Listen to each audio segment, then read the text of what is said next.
broke out his new pitch. They're calling it the kick change.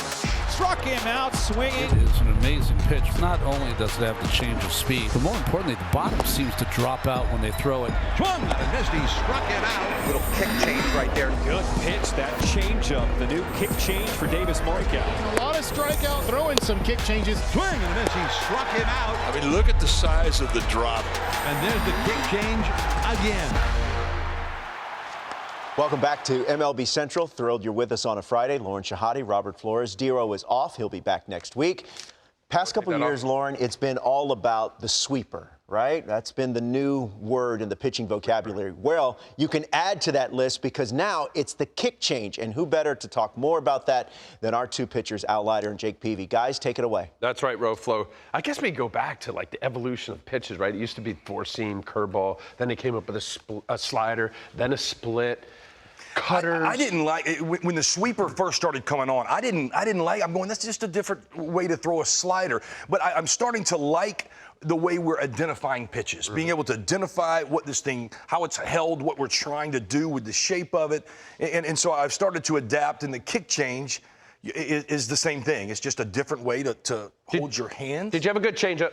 You know what? I did because I pronated well, but I don't know that. Stand next to it. Stand there. Yeah, he's a pronator. Pronators stand like this. Supernators stand like this. Really? Did you know that? Well, I figure with you with a cutter that you're super. Yeah. So, all right, let's get into it. Hayden Birdsong, I think this kid's going to be really good. He came up with a different grip, a kick change, whether you spike change or, spike curveball. Did you throw a spike?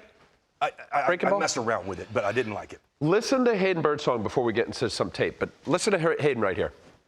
Literally, I watched the video. It was last spring training. Watched the video on TikTok. Couldn't throw a changeup at the time. It was not good, and it was just a really bad fastball. Started messing around with grips and found that grip, and I was like, let's throw it. And I started doing what I wanted it to do. And was your first ever K with that pitch? Do you remember? Yeah, it was. Or could you show us what it looks like? I can get it.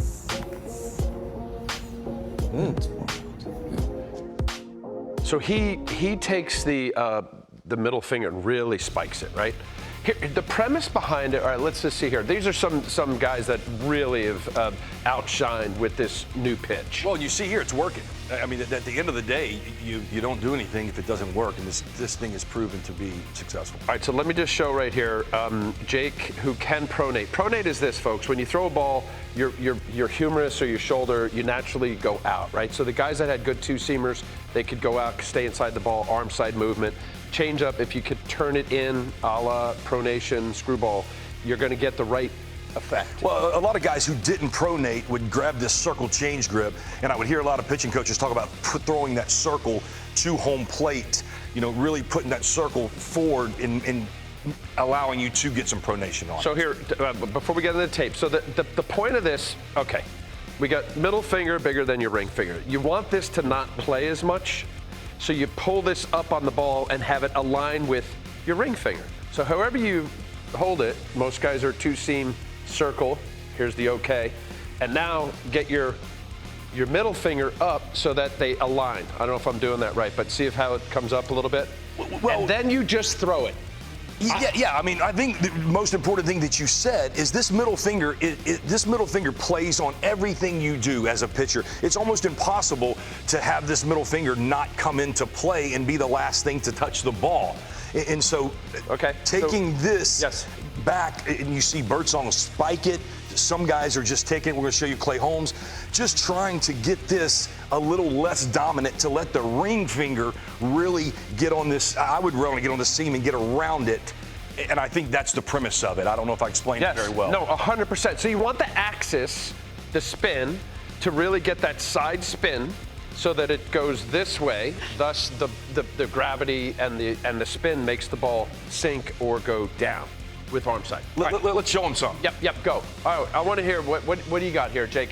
Who's the first guy? I guess Clay Holmes, really. I mean, we talked about it a lot with his... Well, Clay Holmes has been sinker slider out of the pen, and when this thing has been developing, you're a starting pitcher now, and look at this. That's as nasty as any changeup that we have in the game. It's like a split. Exactly. You know what? It acts like a lot of Senga. Watch this here. A lot of grips right here. Watch this. See how his middle finger's up? So it's not a split finger, but when thrown right and you create that axis, see that? That's nasty. Right, but look at the horizontal movement. The vertical movement is where it's at, and that's what it's creating. And also some horizontal. You see right here, that is the grip that you were just showing. The middle finger is just cocked just a little bit to where it's not so dominant, allowing the ring finger, go ahead and let it rip. The ring finger playing a little bit, but you see right there, that middle finger is, it's tough and almost the last thing to touch the ball. Man, taking that away, and it's devastating. I truly think Clay Holmes is having the success he's having as a starter because of this pitch. And look, you see the metrics. Kill the spin, which is what you want to do on a change. And then added 3 more inches of drop, 4 inches of arm side break. I mean, that's nasty dancing now. It's next level, especially if you complement it with other pitches, high four-seamers and breaking balls. All right, I'm impressed with Hayden Birdsong. I love this. This is my favorite one. I mean, this is nasty. That's north and south. And this is not a split finger. That's a changeup. Like, I can't say enough about that. But this is acting, I mean, look at this. And there you see the grip there, middle finger kicked up, off the ball a little bit, ring finger playing. And the thing about it is, I can't say it enough, Jake, because I couldn't pronate. But this allows pitchers that supinate to just throw it, trust it, and throw it. I think that's how the pitch came about. Guys who weren't pronating were having a hard time with a changeup. Or you would ask me back before we had this kind of technology, how do you hold your changeup and what's your thought process? And I would tell you, hey, do this. And you would do it without the same results because you're not pronating as much or whatever. So a guy who is super on the pronation side of things and not doing it, this allows him to do it. And again, it's the north and south break, Al. That's right, the vertical, the minus vertical. That plays. Putting Davis Martin on here, he's elite as well. I mean, you think about over the years, a guy like Roy Halladay, he's a sinker, cutter guy. Really didn't throw a changeup, right? To have that combination, because some guys just couldn't throw it, right? As a result, and then it ended up being either cut it or just was a bad slow cutter, really. So minimum 50 pitches. These are the guys that throw it. And it's got unbelievable effectiveness. Here we go. I just wanted to show some video. I think it's amazing that, look, if you're going to be a starting pitcher in the big leagues, any pitcher, you're going to have to develop a third pitch and something that looks like the fastball, that's not a cutter, not a slider. Mess around with this. Guys who's had trouble with a changeup, you're seeing, I had to get Jack in here, and there's a reason for this, because Jack's messing with it, and that's nasty right there, and this is going to play, and I was getting Jack in here because this is the coolest thing for me as being buddies with you, watching your son mature into a major league pitcher, and again, continuing to develop. Give me a quick thing of any conversation you've had with Jack about this. Well, he needed it. I mean, he had bully fastball. He's kind of like you and doesn't pronate, seemingly pronate a ton. Right. That's why I couldn't help him. And I actually suggested this winter, why don't you go with a split? And there's some danger with a split, with the elbow and all that. So actually, Matt Festa, who was with him last year with the Rangers, threw this.